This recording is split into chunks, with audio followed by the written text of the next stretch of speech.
চাওক আপোনাৰ যদি অকণমানো লাজ আছে তেনেহ'লে আজিৰ পৰা মুখখন বন্ধ কৰক প্ৰতিদিন টাইমৰ এই কথা আপোনাক আকৌ কৈছোঁ যে যোৱা 1 মাহত আপোনাৰ এই জিভাখনেদি কিমান মিছা কথা ওলাইছে এবাৰ আপুনি ঠাণ্ডা মগজুৰে ভাবি চাব আৰু তাৰ বিচৰা নাই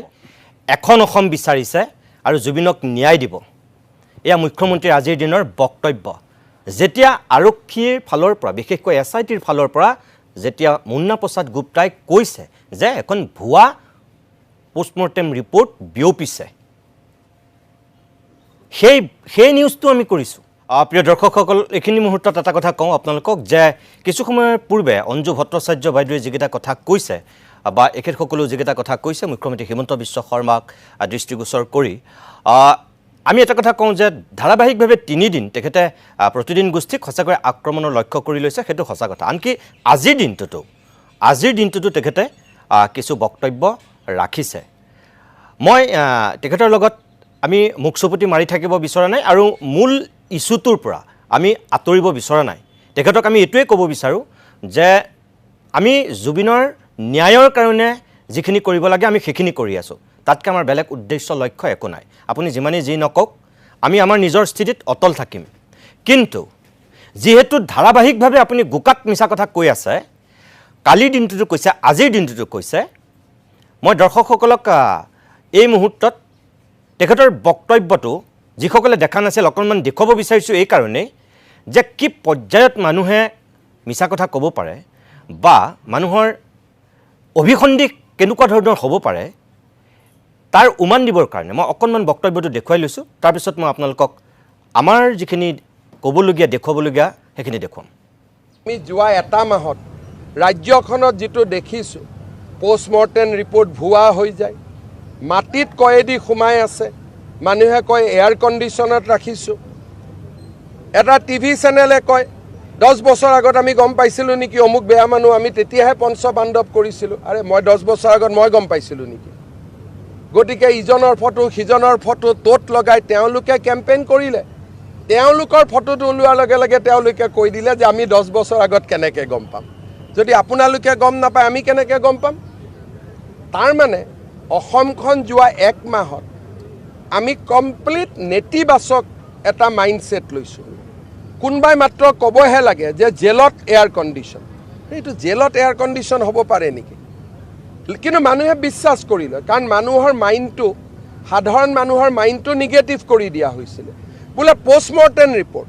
কোনেও ৰিপৰ্টটোত চোৱাই নাই যে তাত চহীটোও নাই নোহোৱাকৈ কৈ দিলে কেনেকৈ লিক হ'ল মানুহে বিশ্বাস কৰি লয় কিয় বিশ্বাস কৰি লয় বহুতে নিজৰ লাইকছ বা নিজৰ ফেচবুকত লাইকছ বঢ়াবৰ কাৰণে ইটো বঢ়াবৰ কাৰণে এনেকুৱা নিউজবোৰ দিয়ে নিউজবোৰত 5-6-10,000 লাইকছ হয় বিভিন্ন ধৰণৰ স্বাৰ্থত জুবিনৰ আদৰ্শটো কৰবাত থাকি গ'ল বিভিন্ন ধৰণৰ স্বাৰ্থত মানুহবিলাক নামি পৰিলে সেইকাৰণে বিজেপিৰ লক্ষ্য হ'ব যে আমি মানুহক আকৌ এবাৰ সংগঠিত কৰিম যে এইখন অসম আমি কেতিয়াও বিচৰা নাই আমি এখন অসম বিচাৰিছোঁ য'ত ন্যায়ালয়ে দ্ৰুতগতিত ন্যায় দিয়ক অভিযোগকাৰীৰ অভিযুক্তৰ এয়া মুখ্যমন্ত্ৰীৰ আজিৰ দিনৰ বক্তব্য এখন অসম বিচৰা নাই এখন অসম বিচাৰিছে আৰু জুবিনক ন্যায় দিব এয়া মুখ্যমন্ত্ৰীৰ আজিৰ দিনৰ বক্তব্য কিন্তু মই দৰ্শকসকলকে কৈছোঁ আপোনালোকে যোৱা 1 মাহ ধৰি যিসকলে চাইছে আমি ক'ৰবাত অসমখন ভাগ ভাগ কৰিবৰ কাৰণে আমি কথা কৈছোঁ নে আমি কাম কৰিছোঁ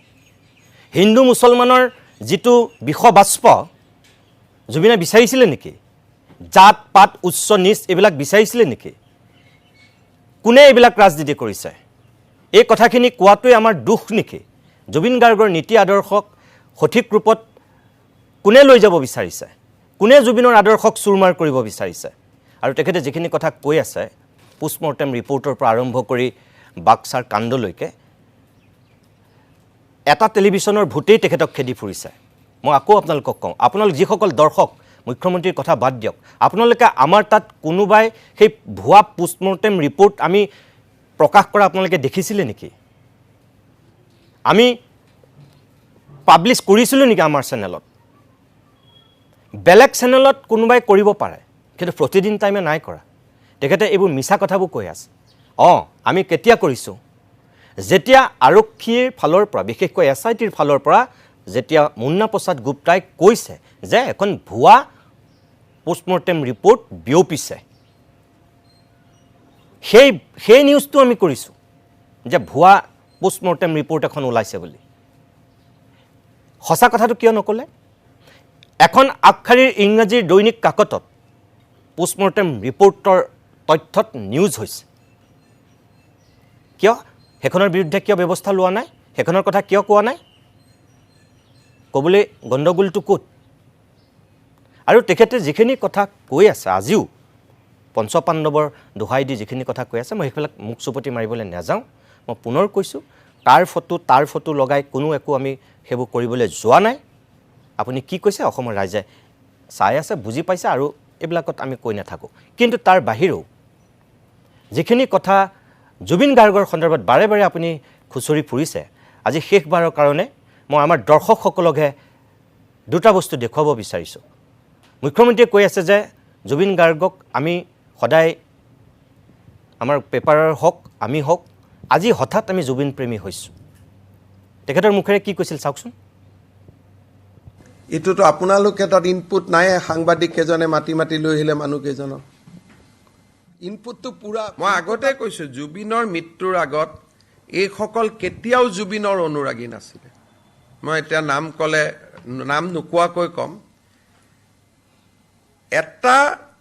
বাতৰি গোষ্ঠীত জুবিনে গৈ আক্ৰমণ কৰিছিলে, অতিষ্ঠ হৈ জুবিনৰ বিপক্ষে লিখি থকাৰ কাৰণে। আপোনালোকৰ মনত আছে নাই নাজানো, এটা বাতৰি কাকত গোষ্ঠীয়ে 3 দিন মোৰ বিষয়ে যেনেকৈ লিখে একজেক্ট সেই শব্দবোৰ ব্যৱহাৰ কৰি 3 দিন জুবিন গাৰ্গৰ কথা লিখিছিল। শেষত জুবিনে অতিষ্ঠ হৈ বাতৰি কাকত গোষ্ঠীটোক আক্ৰমণ কৰেগৈ। আক্ৰমণ মানে তাৰ যিটো মেজাজ আছিল, গেট টেট ভাঙি সোমাই গ'ল। তেতিয়া পেপাৰখনে পিছদিনাখন লিখিলে যে জুবিন গাৰ্গৰ সাংস্কৃতিক অনুষ্ঠান বৰ্জন কৰিব লাগে। সেই অনুষ্ঠানটোৰে ডিব্ৰুগড়ত এটা তেওঁলোকৰ কিবা এটা জয়ন্তী আছিলে,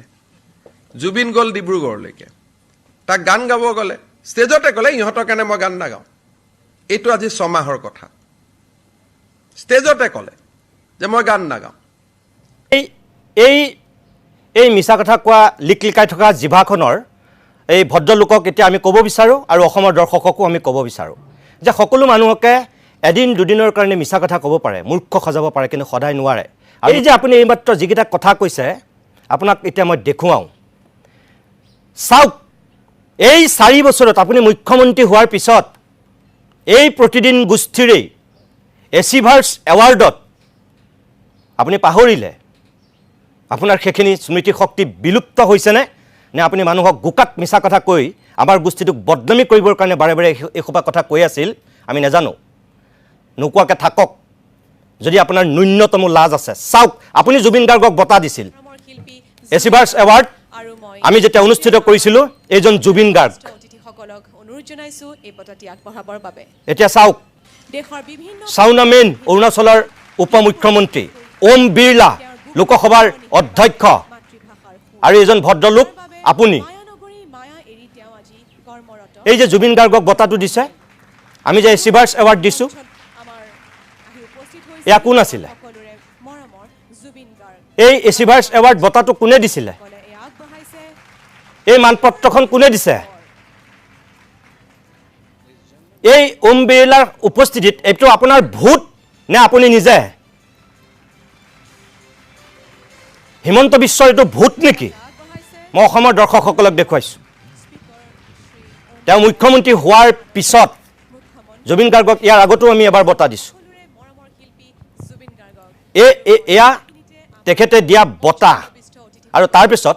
তেখেতে কয় এইবিলাক। আচলতে এটা কথা, ভোমোৰা আৰু গোবৰুৱা দেখিবলৈ একেই, কিন্তু ভোমোৰাৰ কাম আৰু গোবৰুৱাৰ কাম মানুহে দেখাৰ পিছত গম পায় যে কোনটো ভোমোৰা কোনটো গোবৰুৱা। এটা গোবৰত পৰে আৰু এটা ফুলত পৰে। ফুলত পৰাটোক আমি গম পাওঁ এইটো ভোমোৰা, ফুলৰ মৌ চুহিছে, আৰু এটা গোবৰত পৰে আৰু সেইটো আমি গম পাওঁ এইটোৱে গোবৰুৱা আপুনি এতিয়া ভুবুৰা নে আপুনি গোবৰুৱা আপুনি নিজে নিজক সোধক মই একো নকওঁ 2 নম্বৰ আপুনি কৈছে ডিব্ৰুগড়ত সদায় মিছা কথাই 3 দিন ধাৰাবাহিকভাৱে মিছা কথা কৈ আছে ডিব্ৰুগড়ত তেওঁ গান নাগাওঁ বুলি ক'লে এটাও গান নাগালে মই দৰ্শকসকলক এতিয়া দেখুৱাইছোঁ ডিব্ৰুগড়ৰ এই যোৱা আমাৰ যিটো এচিভাৰ্ছ এৱাৰ্ড জুবিন গাৰ্গৰ অনুষ্ঠানটোক মই অকণমান আপোনালোকক দেখুৱাওঁ গান গাইছিলে নে নাই আপুনি এবাৰ চাওক 2টা চকু যদি ঠিকে আছে কাণ দুখন যদি ঠিকে আছে এবাৰ চাওক যে তুকা হুয়ানা মোৰ প্ৰেমৰে থাপনাত তুলসী হুয়ানা মায়াবিনী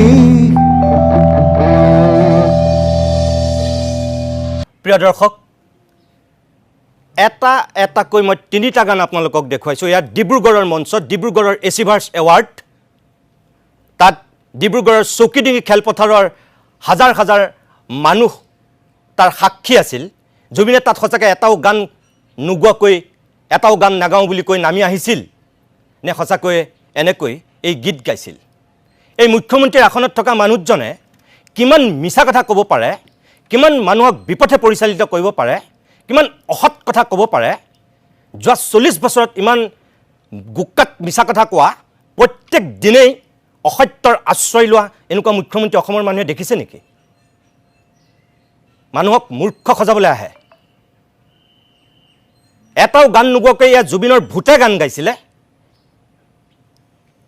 মায়াবিনী গীত গাইছে আধুনিক সময়ত এটা নতুন প্ৰাৰ্থনালৈ ৰূপান্তৰিত হোৱা এই মায়াবিনী গীত চৌকিডিঙিত গাইছিল হাজাৰ হাজাৰ মানুহে দেখিছিল তাৰ পাছত এই ভদ্ৰলোকে কৈ আছে এটাও গীত নোগোৱাকৈ বোলে আমাৰ তাৰ পৰা নামি আহিছে